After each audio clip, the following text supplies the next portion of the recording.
ఇక్కడ పాండవ సైన్యం కనిపిస్తా ఉంటే అక్కడ కౌరవ సైన్యం ఉంది. వారి సైన్యంలో దుష్ట చతుష్టయం ఉంది, గజదంగల ముఠా ఉంది. వాళ్లకు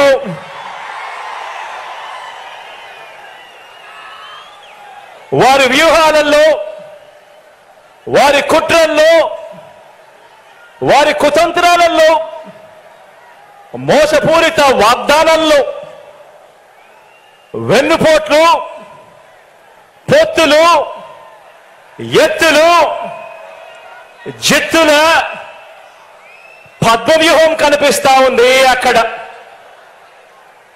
కానీ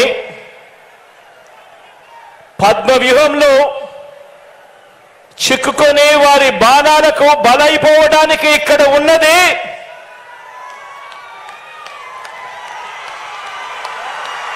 అభిమన్యుడు కాదు, ఇక్కడ ఉన్నది అర్జునుడు.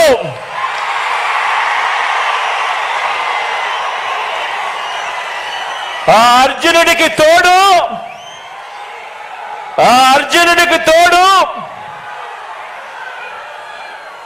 ప్రజలు, దేవుడి దయ, ఇక్కడ ఉన్న నా అన్నదమ్ములు, నా అక్క చెల్లెమ్మలందరూ, ఇంతమంది కార్యకర్తలు, ఇంతమంది అన్నదమ్ములు, ఇంతమంది తోడు కృష్ణుడి రూపేణ మీ అర్జునుడికి, మీ బిడ్డకు ఇంతటి అండదండలిస్తా ఉన్న పరిస్థితులు ఇక్కడ ఉన్నాయి. కాబట్టి మీ బిడ్డ భయపడడు, మీ బిడ్డ తునకడు. స్పష్టమైన మార్పు కనపడుస్తా ఉంది. తెలుగుదేశం జనసేన గాలి వీస్తా ఉంది. మొన్ననే ఇక్కడ ముఖ్యమంత్రి జగన్ మీటింగ్ పెట్టాడు. దానికి సాక్షులు ఈ పోలీసులే. ఆ మీటింగ్ కి మీటింగ్ పోలికే లేదు. అవునా కాదా? అది తోలిన జనం, కూలీ జనం. ఇది స్వచ్ఛందంగా వచ్చిన ప్రజా చైతన్యం. ఈ ఉత్సాహం చూస్తే ఇంకా జగన్ కు నిద్ర రాదు. 74 రోజులు ఇంక నిద్రే లేదు తనకి.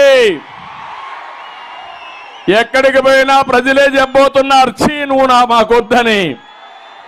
ఆ పరిస్థితికి వచ్చాడు.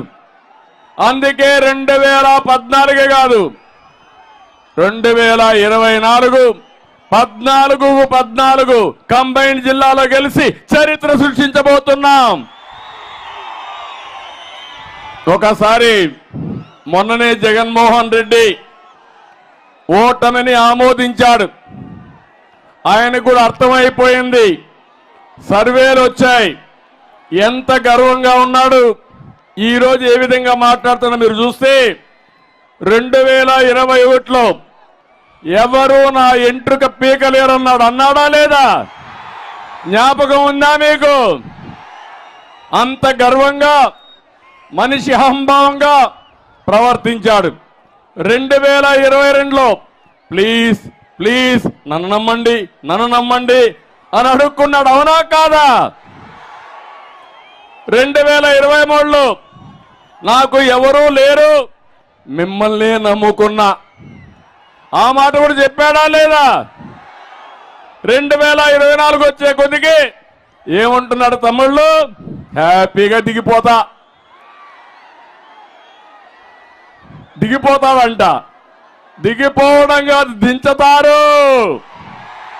అవునా కాదా? నువ్వు పెట్టినటువంటి ఇబ్బందులకు కానీ, నువ్వు చేసిన పనులకి నిన్ను శాశ్వతంగా సమాధి చేసే రోజులు దగ్గరలో వస్తాయి. అవునా కాదా? వైఎస్ఆర్ కాంగ్రెస్ పార్టీని భూస్థాపితం చేస్తామని గట్టిగా చప్పట్లు కూడా చెప్పండి. విశాఖపట్నంలో మీటింగ్ ఉంది, సిద్ధం. కాదు, నిన్ను దించడానికి మేము సిద్ధంగా ఉన్నామని అక్కడికి వెళ్ళిపడాలి. గట్టిగా చప్పట్లు కూడా చెప్పాలి.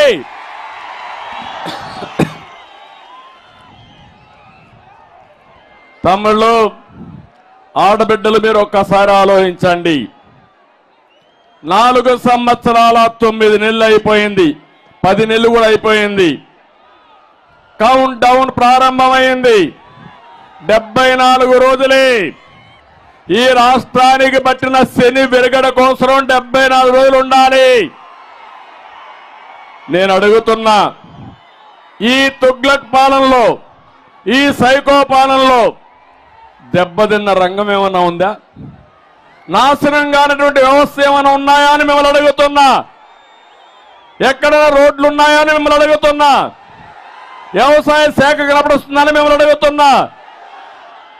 విద్యాశాఖ పిల్లలకు చదువు చెప్పే పరిస్థితిలో ఉన్నారా అని మిమ్మల్ని అడుగుతున్నా. నష్టపోని వ్యక్తి లేదు, నాశనం చేయని వ్యవస్థ లేదు. నేను అందుకనే చెప్పాను, 2019లో ఒక మాట చెప్పాను మీకు, ఒక్కసారిని మోసం పోతే చాలా నష్టపోతారు, ఆలోచించమంటే మీరంతా ఆ రోజు చూశారు. ఎక్కడికక్కడ ముద్దులు పెట్టాడు, బుగ్గలు ఎక్కడికక్కడ పట్టుకొని మిమ్మల్ని అందరినీ కూడా మైమర్చాడు. మీరు కూడా మాయలో పడ్డారు. ఈరోజు మీరు చూస్తే 5 సంవత్సరాల పాలన, 30 సంవత్సరాలు తెలుగు జాతి ఎన్నికపోయింది. అవునా కాదా అని మిమ్మల్ని అడుగుతున్నా. ఎక్కడికి పోయాము మనకే అర్థం కాని పరిస్థితి. నేను ఆ రోజు ఒకటే ఆలోచించాను. ఇప్పుడే కేశవ్ గారు చెప్పారు, రాయలసీమ ఒకప్పుడు రతనాల సీమ.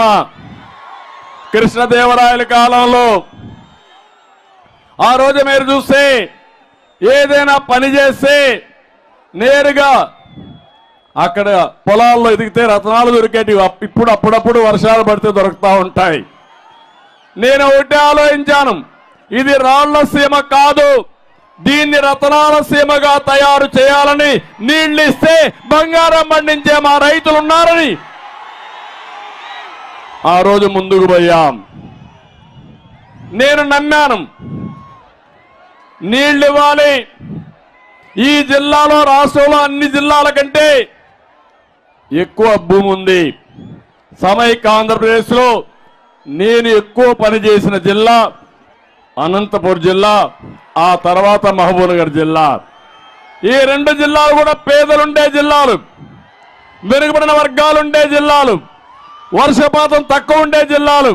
అందుకే నేను ఒక శపథం చేశాను, అనంతపురం జిల్లాకి ప్రతి ఒక్క ఎకరాకు నీళ్లు ఇవ్వాలనేది నా ఆలోచన, నా జీవిత లక్ష్యం.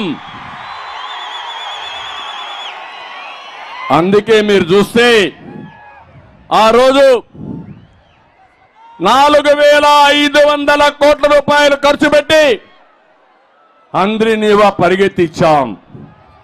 జీడిపల్లి, భైరవాని తిప్ప, జీడిపల్లి నుంచి Peruru, Gollapalli reservoir, Guntakal branch canal, Madakasira branch canal, Cherlopalli, Marala reservoir, ఇవన్నీ కూడా పరిగెత్తించిన పార్టీ తెలుగుదేశం పార్టీ.